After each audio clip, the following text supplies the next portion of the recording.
Assalamualaikum warahmatullahi wabarakatuh. Pamirsa subscriber YouTube Mang Cecep Goro Bacep anu satiasa tuhu manco di mana wae ayana. Dina danget ayeuna urang neraskeun hanca dongeng Jihad Kang Haji bagian ke-18. Judul anu baris kapidangkeun nyaeta Nyaba ka Lombok. Sateuacan dipedari ya dongengna sakumaha biasa ngaturkeun rebu nuhun laksa ketika bingahan ka anu tos satiasa tuhu manco ngomen oge ngalaik kana ieu dongeng-dongeng Mang Cecep Gor Bacep. Mudah-mudahan eta kasayan dibalas ku Gusti Nu Maha Suci. Amin ya Allah ya Rabbal alamin. Sumangga supados teu nyangkolong ting kana waktos wilujeng ngadangukeun.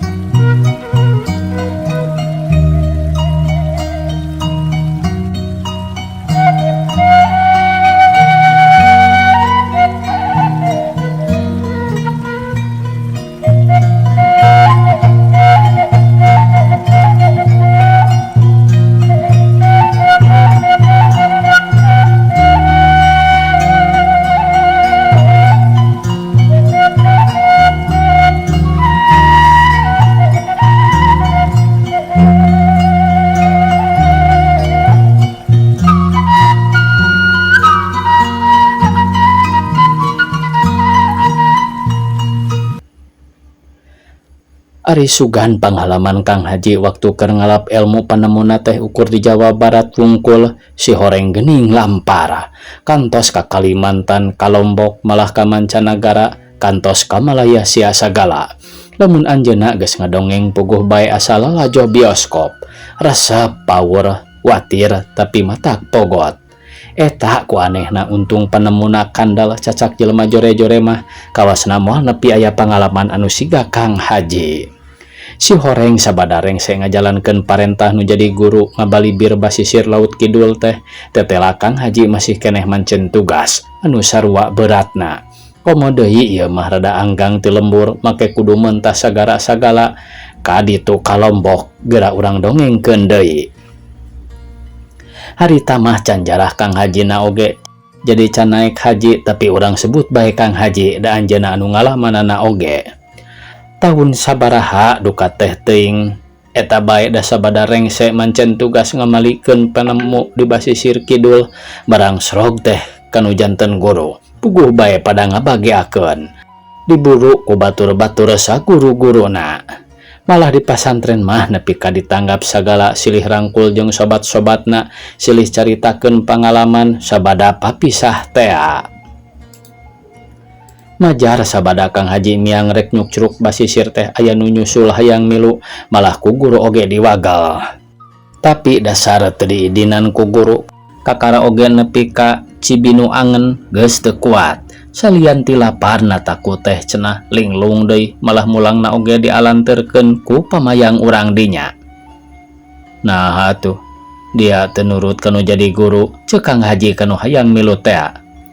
Hayangan terkarep tadi nama kula teh tapi tembalna bari bulu hambelehem nya heueuh atuh moal bisa kumaha atuh dia ayeuna. Kieu bae ngawakilan ibu maksudna guruna baru ngajar barudak syukur bae atuh ari boga karep kitu mah. Nu diajak nyarita teu nembal saur Kang Haji teu mangkuk ti harita eta jelema jadi kiai malah ngadegkeun pasantren sagala masih didinya keneh di wewengkon Lebak.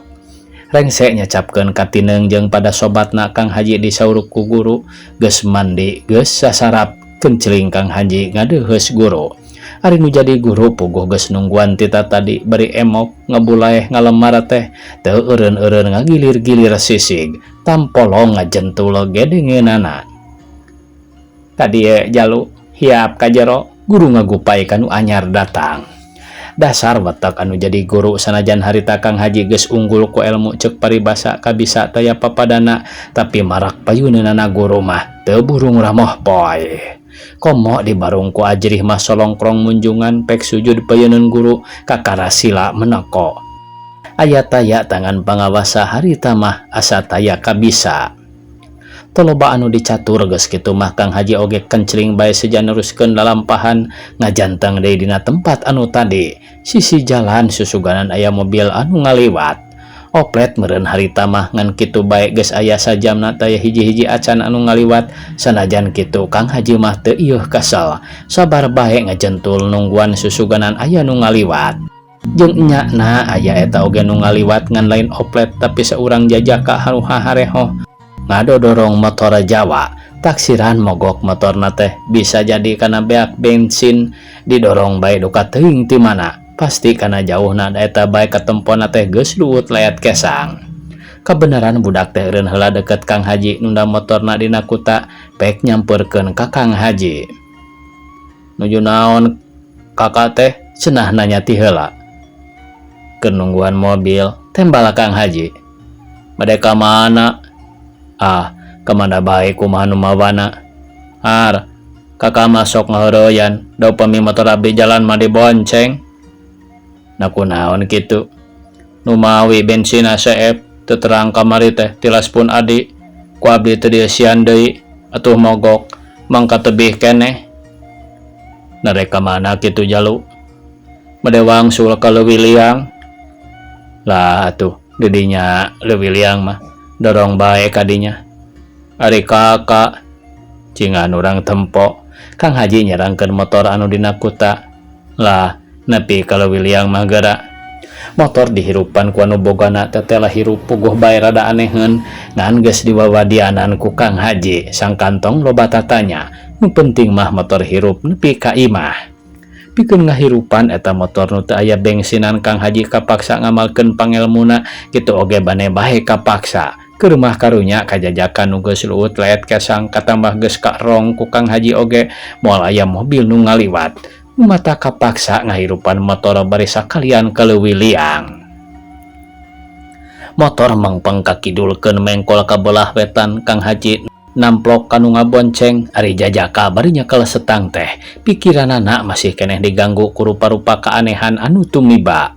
Anu jadi pikir teh lantaran motor teh kapan beak bensina tapi naha ayeuna bet bisa hirup sarta maju kalawan mengpeng.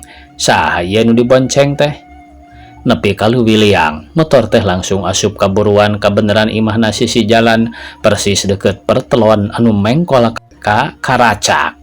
Reg motor teh eureun Kang Haji turun beri luak lieu krek ngaleos pisan tadi nama tapi kaburu dicaram ku jajaka teh. Engke heula kakak ulah baka mulih kalebet heula cenah bari nungtun Kang Haji siga kabudak dibawa ka tepas. Kabeneran panto tepas henteu dikunci Kang Haji dicalikeun sarta manehna gura-giro ka jero nepungan kolot-kolotna. Kabeneran harita indung jeung bapana araya bari haharewosan budak teh nyaritakeun pangalamanana numpak motor teu make bensin sarta anu nitahna ayeuna aya di tepas bisa jadi eta jelema aheng kitu ceuk jajaka teh. Geus kitu mah Kang Haji diangkeun ku nu boga imah malah nepi ka diandag sagala ulah wakan neruskeun lalampahan. Ari Kang Haji siga nu polos pisan diandag teh teu ieuh nolak henteu ngamanggakeun henteu ketah. Peutingna Kang Haji ditanggap ku nu boga imah. Si horeng anu boga imah teh lain pituin urang dinya tapi urang Sumedang. Tapi geus lila bubuara di dinya nuturkeun pancen tugas ti pamarentah ngaranna Padadang. Ayeuna Padadang ngalih ka Jakarta. Sanajan geus ngahangkeut ka janari gede nu ngobrol teu katempot tunduh komo nanggap pangalaman Kang Haji mah saha nu teu pogot tina dongeng celek kana perkara nulungan anu kacilakaan. Padadang sanak pamajikan teu sirik meneko sieun aya dongeng Kang Haji anu teu kareunge. Sanggeus tetela Kang Haji jembara pangabisa pamajikan Padadang ngaharewos ku Kang Haji geus kajudi naon maksud nu sabenerna nepi ka ditanggap ti sore jeder. Nu pasti si horeng Padadang teh boga minantu keur bulan alaeun malah geus waktuna ngalahirkeun tapi rada susah lantaran cenah kudu dioperasi peda orokna nyungsang. Ari Padadang lain owal ari minantu kudu dioperasi mah tapi memeh kitu asa leuwih hade usaha heula saha teh kah polah kanu bisa didongengkeun kitu. Kang Haji ukur unggut-unggutan. Nah atuh dia tuh ngomong ti tadi suruh Kang Haji. Ari kakak teu warantun teuing Di mana ayeuna budakna Ki Adi? Itu di pangkeng, ceuk pamaman bari nunjuk ka hiji kamar. Oh, nyakeun bae atuh, minta cai asa kerang bae kana gelas. Sabada cai geus ngajagrag ku Kang Haji di jiad. Ieu cai sina diinum ku nu rek ngajuru. Sawareh usapkeun kana beteungna. Insyaallah terungguhan bae. Bada sholat subuh padadang hari wos-wos muruk Kang Haji nuker wirid di masjid, maksudna mah ngabejaan minantuna teh geus ngalahirkeun sarta orokna awewe mulus bersih. Puguh bae Kang Haji ketempuhan memeh neraskeun nalampahanana teh make kudu merengaran orok sagala. Fatimah ngala putri Rasulullah saur Kang Haji. Mireungeuh Kang Haji boga keanehan puguh bae jadi guyur beja dibejakeun deui majar anu reuneuh nyungsang anu kuduna mah dioperasi. Ku Kang Haji mah ukur dibere cai anak ngajeru teh lungsur langsara pisan. Teg bae anu dareukeut mah moal salah deui ieu jelema anu aheng teh. Tungtungna anu harita rek miang teh sabada salat subuh ditarahan deui. Jul-jol nu hayang diubaran, nu gering nu hayang ngomean nasib. Malah anak nu boga imah mah nu ngabonceng ti jasinga teh boga masalah sorangan, ngomongna oge hayang paduduaan. Ari Kang Haji sanajan teu diomongan oge malah ti barang panggih geus kajudi eta budak keur tunggara kajurungku karunya puguh oge. Nu mata Kang Haji daek diajak ka imahna tadina mah rek ngubaran eta jajak kawungkul, tapi buktina mah teu sirik ngabrul beja beja. Kunaon atuh Ki Adi menang uluwut kitu? Cek Kang Haji. Darakdak si jajaka teh ngadongeng perkara hahadean jeung hiji lajang, malah geus pakait pikir rek kabale nyungcung. Pikeun janji pasini maranehna tuker cincin, tapi nya kitu dasar jelema sok keuna ku awah gingsir teu mangkuk ti harita. Si lajang teh mutuskeun maneh malah alina oge dipulangkeun deui. Puguh bae atuh jajaka teh asa ditonjok hulu angen lamun nepi ka nyeri hate teh. Nya kaharti nu matak jadi nguyung oge asa diteung-teuinganan. Ayeuna kumaha kahayang Ki Adi? Cek Kang Haji. Upami laras eta jodoh abdi nya sinawangsul deui bae ka abdi. Puguh bae da Ki Adi mah boga pisannya. Mung upami memang sanes jodoh abdi teh hoyong ulah diulinkeun deui. Ih, perkara jodoh mah anging Allah nu uning kakak mah nyaho naon. Tapi ke nya sigana mah nu ieu teh jodoh Ki Adi.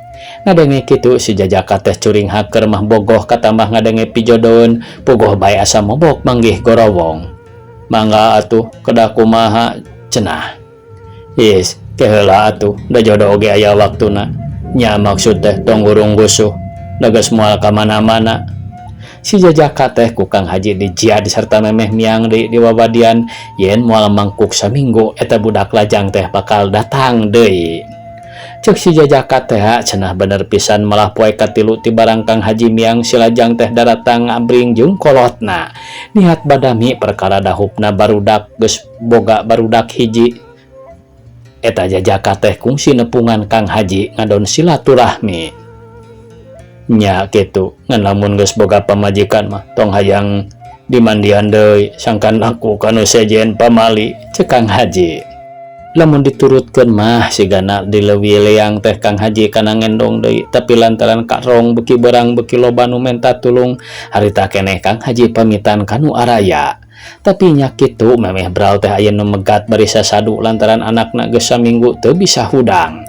Mangka eta teh nu jadi pananggahan sadarea duka gering naon da ari kana dahar mah rewog tapi teu bisa hudang kudu ngagolera bae. Kang Haji nyelang heula nyamperkeun nu gering geus dibere cai sangkan diinum ku nu gering leos mangkat. Cenah 3 poe ti harita nu gering teh cager malah bisa digawe deui sabihara-bihari. Teu disebutkeun katerap penyakit naon nu gering teh. Ngan sabada ditaliti cenah aya kasalahan ka hiji jelema anu eta jelema teh lain sagawayah malah Kang Haji oge wawuh ka eta jelema teh. Jenenganana Mang Sanglar urang Cigabon Parung Panjang malah aya seurang deui jenenganana Mang Aca. Eta dua jelema kasebut oge jelema aheng Kang Haji kungsi tepung jeung dua anak lain jelema sagawayah. Mang Aca mah kahaenganana sanajan hujan-hujan ngagabret tarayeuh rancucut leuwih nati kitu. Lamun kapoekan di jalan sanajan hujan ngagabret oge obor mah anger bae ngabebela bororaah kapareum kalucas kalices oge teu kawenehan. Ingat kadinya Kang Haji ukur mesem tidinya mah rusras kaditu kadieu malah nepi bae kabi montok disebut kitu soteh bane bae salirana montok di wewengkon eta keneh sarua jeung Mang Sanglar sarta Mang Aca. Lumayan turutaneun penemuna mah cek Kang Haji oge ngan budak nu geuring salah nyang hareupanana. Aya perkara anu salah ngalalapkeun nepi ka bisa gering oge puguh bae moal cager. Untung aya Kang Haji masih keneh bisa menta dihampura ka urang Cigabon tea. Beuteung pantas loba nyawang ka jaman ka tukang. Kang Haji mimiti ngalengkah ninggalkeun anu ngariung anu masih penasaran hayang ditulungan. Nanya kitu kapan datang kadinya oge lain seja nulungan ukur milu ngaliwat nggoning mancen tugas tinu jadi guru pikeun neruskeun lalampahan ka Lombok. Dulu biliang Kang Haji ngahagal badarat tuloba nu dicarita geus nepi ka terminal Bogor deket Kebun Raya. Tidinya naik kana bus ka Bandungkeun tumaninah di bus teh tepati pinuh duit keur mayar geus dipisahkeun bisi hese nyokot. Ditunda dina sakunuh hiji deui dius mobil mangkat jalanan nu ngaliwatan puncak. Bus nyemprung kawetan Kang Haji tumaninah pisan jok keur duaaneun teh ukur desian ku Kang Haji wungkul. Nu sajen unggal jok teh aya nu kuduaan aya nu kutiluan. Bakat tingku salse sigana teh unggal penumpang sarare tibra kacida diawaskeun ku Kang Haji. Ukur supir bae sorangan sigana teh anu cenggelik malah kondektur oge milu diuk di tukang ngadon ngalanggot. Di terminal Cianjur aya nu naraek sababaraha urang malah gigireun Kang Haji oge aya nu diuk lalaki hampir pantar bae jeung Kang Haji mah geus reureuh beus teh mangkat deui ninggalkeun Cianjur. Asa aya batur ngobrol Kang Haji ngajak nyarita kanu gigireun anak si horeng eta nu diajak ngobrol teh teu salah deui urang Lombok anu teu hira teu walahira tadina mah bisa tepung jeung urang Lombok di dinya. Malah geus kitu mah teh telah bae manehna teh balik heula ka lemburna meunang carita Kang Haji rek kaditu puguh bae atuheunana teh Kang Haji kitu. Asa aya batur tuduh jalan geus kitu mah uplak bae cacarita. Tapi sajaroni ngobrol teh Kang Haji rada ngarasa teu ngeunah rarasaan dibang balerkeun keukeuh asa aya nu nyentug dina angen anu dierong sieun aya nanaon di lemburna. Pangpangna bisa aya pituah guru anu salah ngalarapkeun. Tapi barang geus ngaliwatan jalan lempeng nu sisi-sisina pinuh ku tangkal mahoni Kang Haji reuas lantaran ngadenge anu surak ambal-ambalan sanajan eta sora jauh keneh ku Kang Haji geus kejudi bakal aya kajadian. Ngadadak Kang Haji ngareret kaluar tina jandela ka tembong abring kawetankeun beri surak ayeuh-ayeuhan mun harita aya jelema anu nempo moal teu kapidara. Ceuk Kang Haji mah eta nu ngabring bari ayeuh-ayeuhan teh siluman anu rupa-rupa wangun jeung beungeutna aya nu bolotot bari letahna ngelel, aya anu botak irungna pinuh kuleho malah anu ingkud-ingkudan oge bari sukunangan hiji aya. Kitu bae lah kabeh oge pikasieun. Untung anu tarumpak bos mah teu aya nu nyahun hare-hare bae sarare. Tong sare istighfar anggur ceuk Kang Haji ka urang Lombok teh. Keur ngalenggut waktu disigong ku Kang Haji teh rada ngaharang reuaseun basa dititah istighfar teh teuing tah dilaksanakeun henteu mah papatah Kang Haji harita. Ngan waktu bos geus deket ka Cisokan nu surak teh beki atra serta katempo siluman sigarek nyang hareupan pesta. Waktu bos anu ditumpakan ku Kang Haji mudun rek ngaliwatan jembatan Cisokan didinya mah siluman teh geus campuh jeung manusia biasa. Manusia mah ngajajar sisi jalan ari siluman bras-brus laluncatan ka handapeun jembatan. Bos Kang Haji teu bisa laju lantaran dieureunkeun ka ku anu tugas. Aya bos dikunculung ceuk anu tugas teh. Ngadengi kitu mah Kang Haji teu bisa kumaha ukur ngusap dada bari istighfar. Lalaunan bos teh ngeteyep ngaliwatan jambatan teh jelema ngarongrong nempo ka handap nempo bos anu titeuleum siluman semunu pesta ting camuil ngahakanan bangke jelema malah aya nu ngacrokan sirah sagala. Harita waktu Kang Haji numpak bus ke Bandungkeun di jambatan Cisokan aya bus di Kunclung eta bus ngaranna lumba-lumba. Kang Haji teu bisa ngajelaskeun aya sabaraha harita nu jadi korban da bubuhan dina bus teh. Nganu tetela para siluman boga pesta gede dalamun harita unggal jelema aringet mah ka anu ngadamalna asa piraku siluman oge wani ngaguna sika. Jambatan Cisokan geus kaliwat nu recok narulungan nu cilaka geus teu kadenge deui bus nu ditumpakan ku Kang Haji ngarayap nuturkeun jalan nu nanjak. Bus teh karasana siga nu berat supirna sababaraha kali ngoperkeun persneleng bus teh angger ngeteyad malah deket-deket kana rek mogok nu tarumpak sawareh kareseleun lantaran jalan teu nanjak-nanjak teuing tapi naha nepi ka kitu. Bos butut mah tong dipake atunya, cuk salah saurang panumpang nu diukna deket panto ti tukang. Kondektur ukur ngareret bari teu rumasa meureun make mobil butut. Cek atuh nyar duit kudu make pelayanan nu hade ka penumpang, cuk nu sejen. Nempo kaayaan kitu para panumpang teh puguh bae beuki kesel tapi anu pangkesel mah harita ukur Kang Haji teu rek ngeteyad kumaha atuh bos teh. Da ti sisi teh geger rantuy anu marilu tumpak henteu ari arasup mah siga penumpang anu sajana tapi kitu bae aya nu ngagantung nyekelan kana jandela aya anu diuk dina kap dihareup malah aya nu ciling cingcat sagala kaluhureun bos kawasna dariuk dina barang. Eta teh kabeh oge sabangsaning siluman dedemit anu marilu balik kawetan sabada sukan-sukan ngarecah anu cilaka. Panumpang mah taya anu nangenan kana eta kajadian teh iwal ti Kang Haji anu ngarasa dihina ku bangsa nu kitu kungsi eta oge nyarek ulah marilu kana bos lantaran ngaganggu tapi anu marilu teh eueuh ieu nu ngadenge Kang Haji nyarek na teh ukur ku batin. Ngarasa diantep, ngarasa diunghak ku makhluk anu hina Kang Haji rada nyeuneu. Nu baleg atuh diukna, Kang Haji nyentak. Puguh bae penumpang nu aya di jero bus teh ting raringeuh ting lalieu ka Kang Haji. Diuk mah teh tadi oge balenar, ceuk urang Lombok nu diukna gigireun Kang Haji. Dikitukeun mah Kang Haji oge rada ngabelehem kurang kireum sugan teh nyentak nah teu tarik teuing da maksudna oge nyentak bangsa siluman anu marilu sangkan diukna ulah celing cingcat bari tinggal rantung di luar. Ari bangsa siluman anu ngagantung teh sigana mah nurut ka Kang Haji da geus kitu mah sawareh ting tarekel kana bagasi sawareh deui milu nyurung ti tukang sawareh deui narik ti hareup geus kitu mah beus teh karasa ngagelasar deui. Waktosna kabujang saya pemirsa sakitu heula anu tiasa kapidangkeun wengi anjing urang teraskeun deui pangalaman Kang Haji nyaba ka Lombok. Nah sakitu anu tiasa kapiatur. Wassalamualaikum warahmatullahi wabarakatuh.